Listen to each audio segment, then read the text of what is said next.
नमस्कार। आज के झारखंड मुख्य समाचार में आपका स्वागत।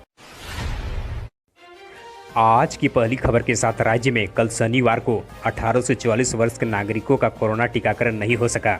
राज्य सरकार के द्वारा कल शनिवार को प्रेस विज्ञप्ति जारी कर कहा गया है कि भारत सरकार के अधिकृत संस्थानों के द्वारा वैक्सीन उपलब्ध नहीं कराए जाने के कारण कल 1 मई से 18 से 44 वर्ष के आयु के लोगों का केंद्र सरकार द्वारा पोषित टीकाकरण कार्यक्रम को स्थगित किया जाता है। इधर राज्य के विनोबा भावे विश्वविद्यालय के परिसर में कोविड-19 संक्रमण के वर्तमान स्थिति को देखते हुए सूचित किया गया है कि विश्वविद्यालय के सभी स्नातकोत्तर विभाग, स्वपोषित विभाग, परीक्षा विभाग एवं विश्वविद्यालय कार्यालय के दिनांक 30 अप्रैल 2021 से 5 मई 2021 तक पूर्ण रूप से बंद रहेगी। इधर राज्य के मधुपुर उपचुनाव के नतीजे आज 2 मई को जारी किया जाएगा। मतों की गिनती की तैयारी पूरी कर ली गई है। काउंटिंग हॉल में कुल 21 टेबल लगाए गए हैं। साथ ही कोविड गाइडलाइन का पालन करने के लिए भी प्रशासन ने कमर कस रखी है। मतगणना केंद्र में प्रवेश करने से पहले थर्मल स्कैनिंग की व्यवस्था, सोशल डिस्टेंसिंग का पालन, सैनिटाइजर, साबुन और पानी की व्यवस्था की गई है। मतगणना कर्मी बिना मास्क एंट्री नहीं कर सकते हैं। साथ ही बताते चलने की 17 अप्रैल को उपचुनाव के तहत मतगणना संपन्न हुई थी, जिसमें 71.60% वोटिंग हुई थी। इधर राजधानी रांची के सदर अस्पताल में ऑक्सीजन को लेकर हालात लगातार बिगड़ती जा रही है। जहां एक और निजी अस्पतालों में जैसे तैसे व्यवस्था बनी हुई है, वहीं सदर अस्पताल में भी ऑक्सीजन की आपूर्ति की स्थिति ठीक नहीं है। बीते दिनों आईसीयू वार्ड में ऑक्सीजन फ्लो शून्य हो गया। जैसे ही पाइपलाइन से ऑक्सीजन शून्य हुआ, मरीजों की सांस एक एक करके उखड़ने लगी। वार्ड में गंभीर रूप से भर्ती संक्रमितों की ऑक्सीजन की स्तर धीरे धीरे एक ही झटके में गिरकर 52 तो किसी का 54 पर आ गई। हालांकि मेडिकल प्रबंधन के द्वारा सूझबूझ से स्थिति को काबू में किया गया। इधर देश में कोरोना की विकराल स्थिति को देखते हुए केंद्रीय माध्यमिक शिक्षा बोर्ड यानी सीबीएसई के कक्षा 12वीं की परीक्षा को रद्द करने की मांग उठ रही है। सोशल मीडिया पर आवाज़ उठा रहे लोगों का कहना है कि सीबीएसई 10वीं की परीक्षा जब रद्द हो सकती है तो सीबीएसई 12वीं की परीक्षा क्यों नहीं रद्द हो सकती है। एक यूजर ने ट्विटर ट्रेंड का स्क्रीनशॉट पोस्ट करते हुए लिखा है कि सीबीएसई 12वीं की परीक्षा रद्द कराने की मांग को लेकर अब तक कुल 3,05,000 लोग ट्वीट कर चुके हैं। इधर केंद्रीय स्वास्थ्य मंत्रालय की ओर से हल्के और बिना लक्षण वाले कोरोना मरीजों के लिए नई गाइडलाइन जारी की गई है। इसमें कहा गया है कि घर पर रहकर इलाज कराने वाले को रेमडेसिविर इंजेक्शन खरीदने या लगाने की ज़रूरत नहीं है। यह इंजेक्शन सिर्फ अस्पतालों में लगाया जाएगा। नई गाइडलाइन के मुताबिक मरीजों को कम से कम 2 बार गर्म पानी से गरार करने और भाप लेने को कहा गया है। इधर कोविड-19 वैश्विक महामारी को देखते हुए बोकारो जिला प्रशासन के द्वारा एक अहम निर्णय लिया गया है।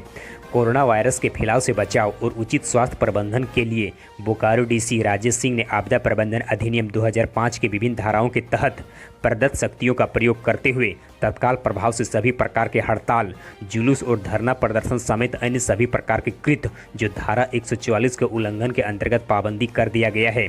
इस प्रकार से जिला के अंतर्गत किसी भी प्रकार का हड़ताल, जुलूस और धरना प्रदर्शन आदि नहीं किया जा सकता है।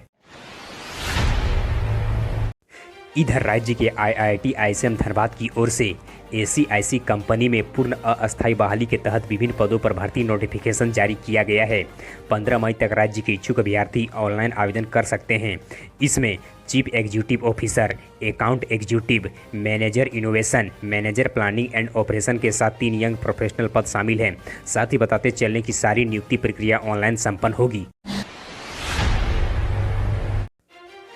इधर राज्य में कोविड बचाव के तहत कांग्रेस प्रभारी RPN सिंह के द्वारा हेमंत सरकार में कांग्रेस कोटे के 3 मंत्रियों के संग वीडियो कॉन्फ्रेंसिंग के जरिए बैठक की।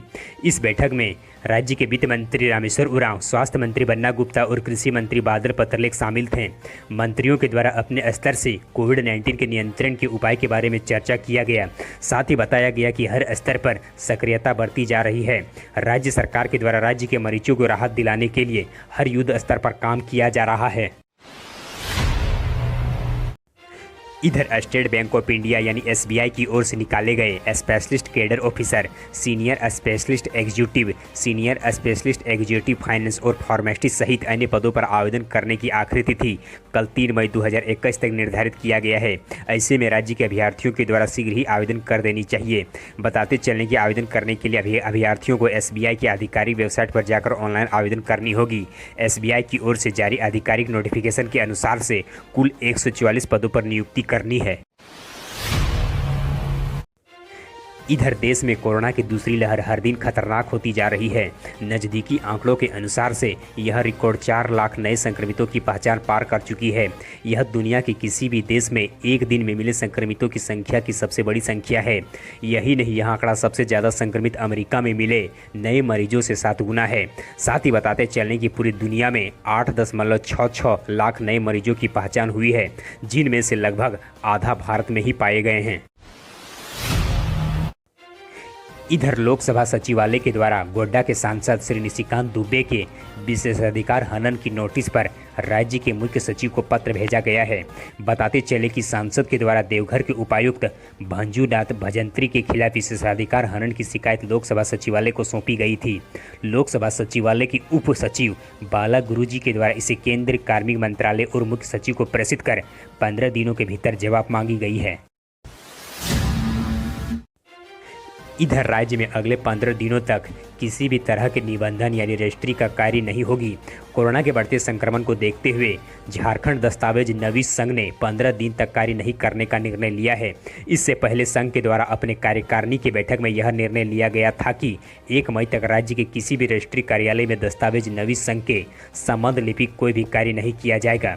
संघ के सभी जिलों के निबंध कार्य बंद करने को कहा गया है। इधर मौसम विभाग की जानकारी के अनुसार से 4 मई के बाद गर्जन और हवा की गति कम हो सकती है। राजधानी में 6 मई तक आंशिक बादल छाए रह सकते हैं।